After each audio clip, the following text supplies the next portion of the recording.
about what needs to be said tonight. And I'm reading from the Message. So it's Matthew 5, verses 1 through 12. And it says, the title of it is, You're Blessed. So that caught me right off. Because a lot of times we don't know we're blessed.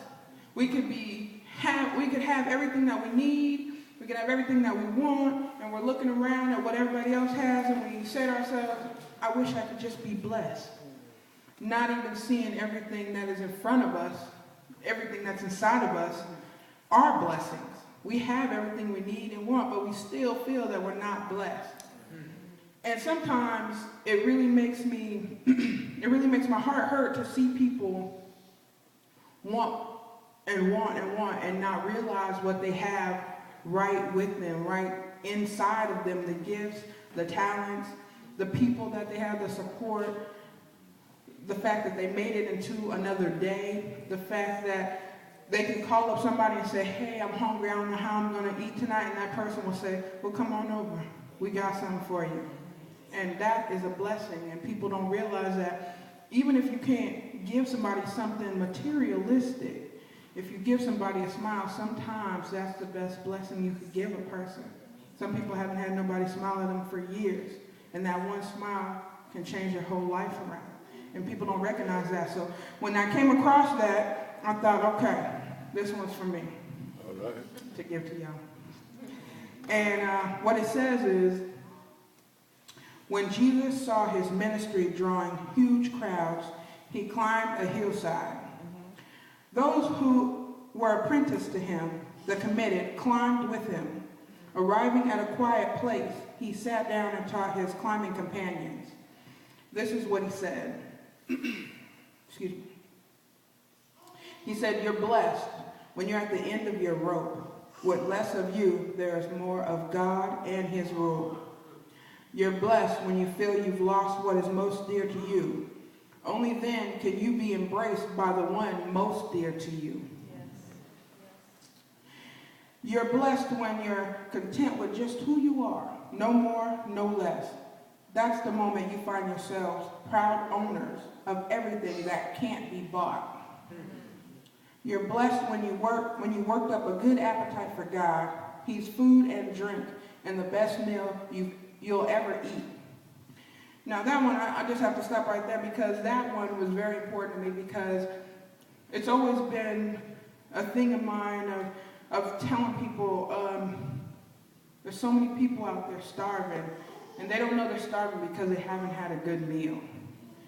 There's so many people out there who want to know the Lord and they don't even know what that want is. All they know is that they want something, they're missing something, they need something. That's right. And it amazes me that once they have a bite, they can't stop eating. And it just goes to show people are hungry and they don't even know what for. They're just hungry. And I'm pleased that every day we can sit down at the table of God and eat and keep eating and get more knowledge, get more strength, get whatever we need. Everything we need is at that table. If we look at the table, we see what we need and we'll get it. But most of us are too busy looking at stars, looking at the ground to see that they're missing out on a good meal. So it also says, you're blessed when you care. At the moment of being careful, you find yourselves cared for. You're blessed when you get your inside world, your mind, your heart, put right. But then you can see God in the outside world. That is so important. That is so important to see God in the outside world. Sometimes we get so down thinking that there's no more good. When you're working with God, there's always good.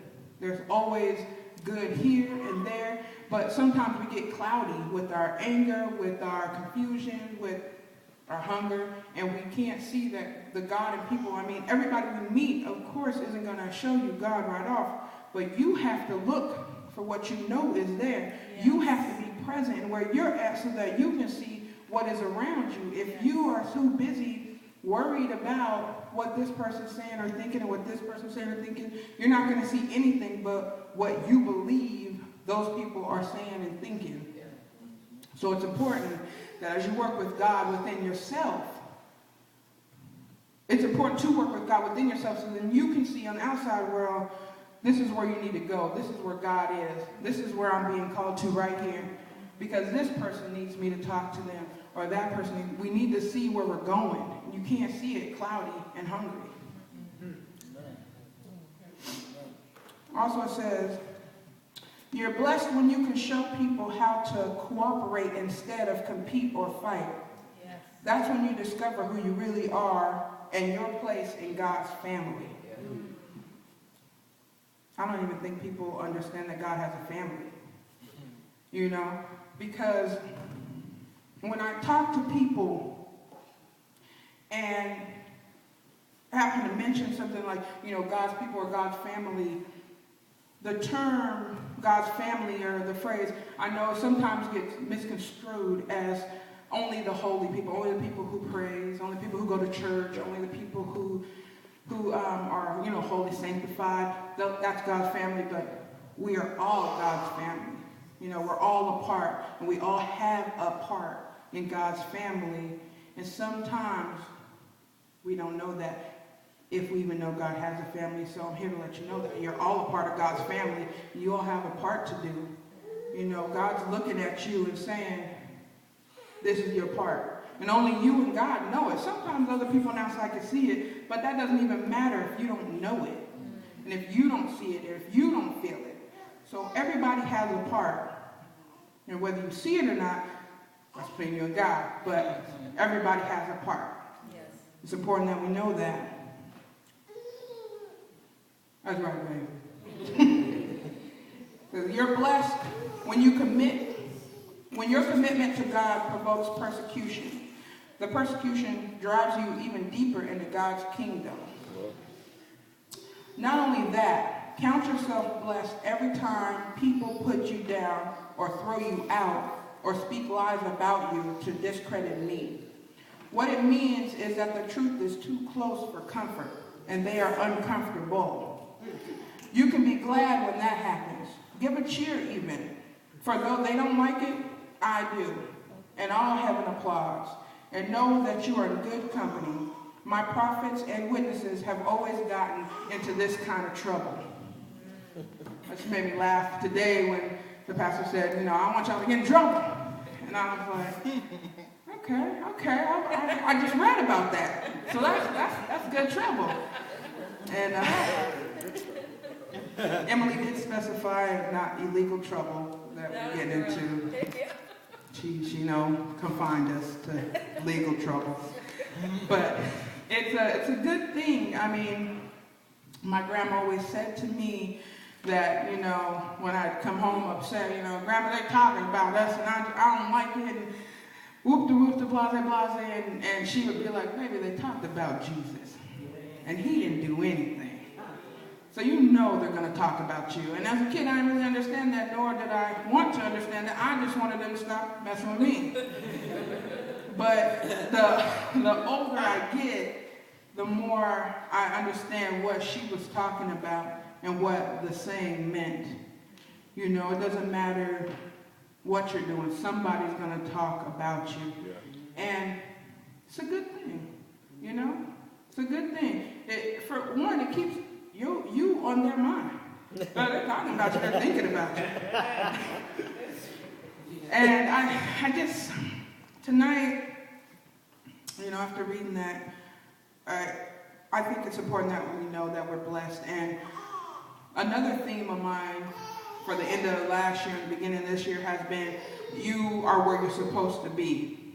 And that's really big for me because a lot of my life, I never felt like I was where I was supposed to be. Well, I felt like the black sheep, like I was outcasted. I swore for years I was adopted, and I was just waiting for them to tell me the truth about it. I even went to my family. I was like, just tell me. I mean, I'll be okay with it. Just let me know. I'll give you a little bit of my story. So some of you on this side know it. This side might not know all of it, but, you know, I grew up in Spokane, which, you know, is not very far from here, about 5 hours. And I grew up in the kind of household that they promoted basically selling of